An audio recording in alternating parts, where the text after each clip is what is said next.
Have you ever been as angry as Susan seems to be right now? Do you remember how quickly it happened? Right in the middle of the game, just when you were having a lot of fun. And how you wished, as Paul does, that you could take your anger out on the person who made you angry. Oh, no! And have you too felt like throwing things or breaking them, as Carol does because she's angry at her sister Susan and at Priscilla? Everyone gets angry now and then and feels like destroying or hitting something, as Eddie is doing. Feeling angry is a natural thing, just as natural as feeling glad or sorry. But angry feelings are disagreeable. They make you act and look as well as feel unhappy. But let's go back and see what made these boys and girls angry. Then maybe we can better understand what happens to us when we get angry. It all started in the park when Susan and her sister Carol and their friend Priscilla were having a good time jumping rope. You missed! I didn't! I said I didn't! I saw you! It's not your turn anymore! It's Priscilla's turn now! You take her in!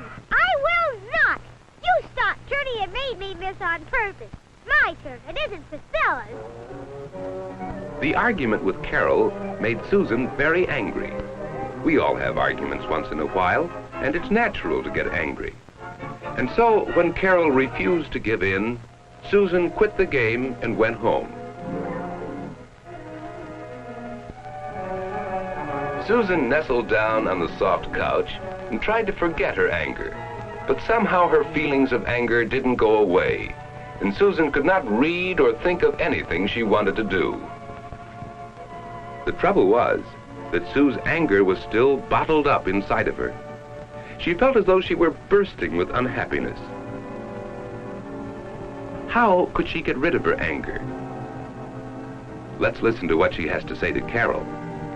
Susan, may I borrow your tennis racket? I want to play with Priscilla.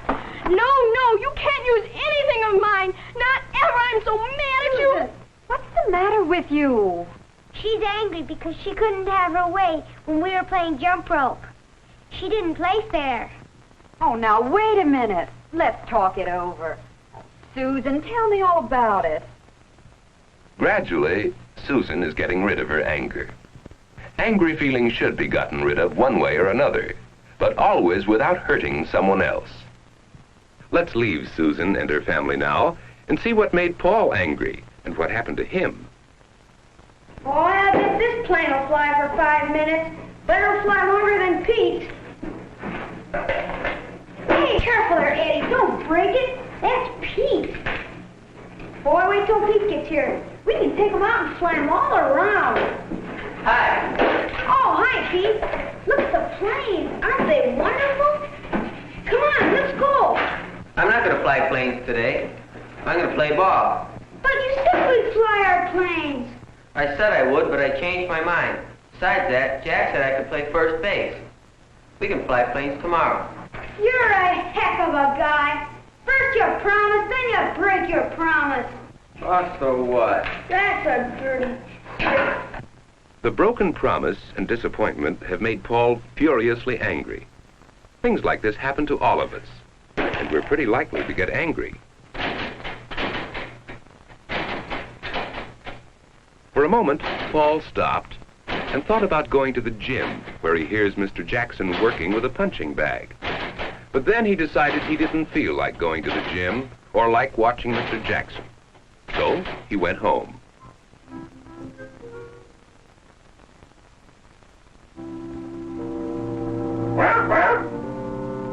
Like Susan, Paul wished he could forget his anger. But the more he thought about Pete, the angrier he got.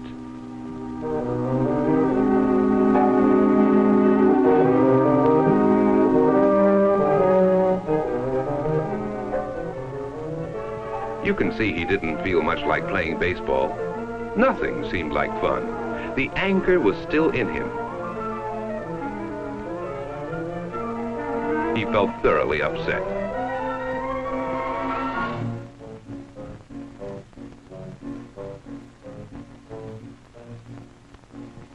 Perhaps we can understand better how Paul felt if we understand what happens to all of us when we get angry.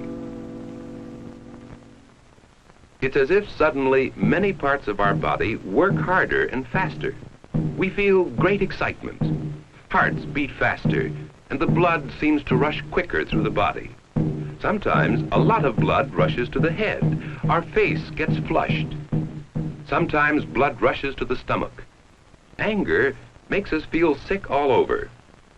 Sometimes we clench our fists or bite our nails. Often we feel as though we were like kettles filled with steam.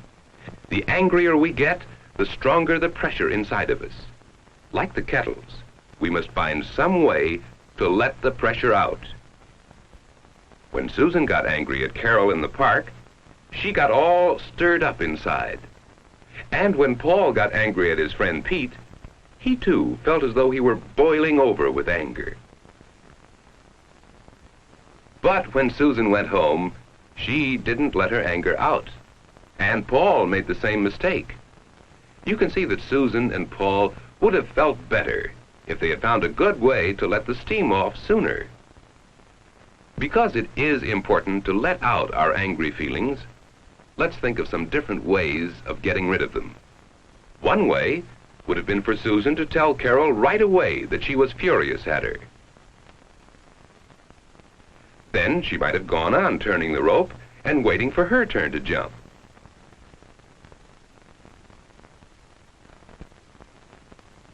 Perhaps Susan would have jumped so hard that she could have jumped higher and better than she ever had, and the girls would have admired her for doing so well.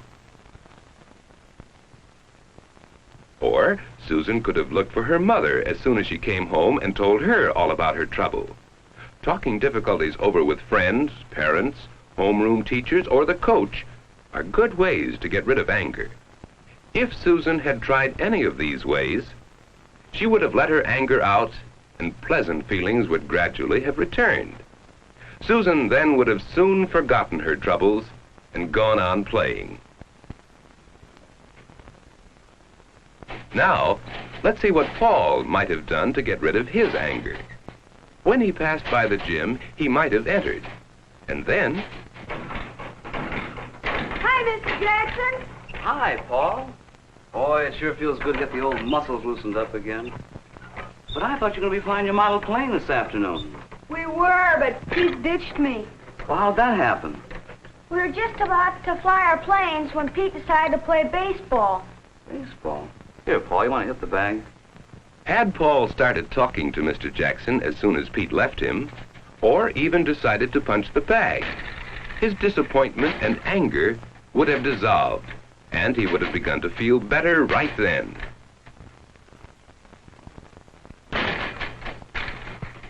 Perhaps as Paul pounded the bag, he might have thought it was Pete. Every swing was a swing at Pete. Do you think that would have helped Paul get rid of his anger?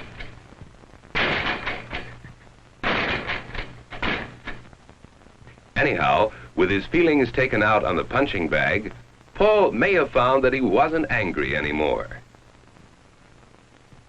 That evening, Pete telephoned Paul to apologize for changing plans without talking first with Paul. He knew that he'd been wrong. When Paul told him how angry he'd been, Pete asked if he could come right over and work with Paul on their airplanes. So they had a good time together after all. There are other ways, too, of getting rid of anger. For instance, see what Eddie is doing? He is getting rid of his anger by drawing a picture of his aunt, who a few hours before had scolded him. His mother isn't home yet, so he can't talk to her, but he can make a funny picture of his aunt, and that makes him feel better. He's having so much fun drawing the picture that he forgets all about his anger. Perhaps you, like Carol, can imagine dreaming up a story about animals or people that would help you get the anger out of your system. All these are good ways to get rid of anger. They free us so that we can start having fun again. You see, the important thing is to let out our anger in some active way, by running, or jumping, or hitting the punching bag. But we must be sure that we don't hurt or make others angry. Because if we remember what happens inside of us when we get angry, we'll be more careful about making others angry. And perhaps, too, when we get angry, we'll think of the best ways to work our anger out of our system. Can you remember some of the good ways that helped Susan and Paul get rid of their anger? What would you have done if you'd been Paul or Susan?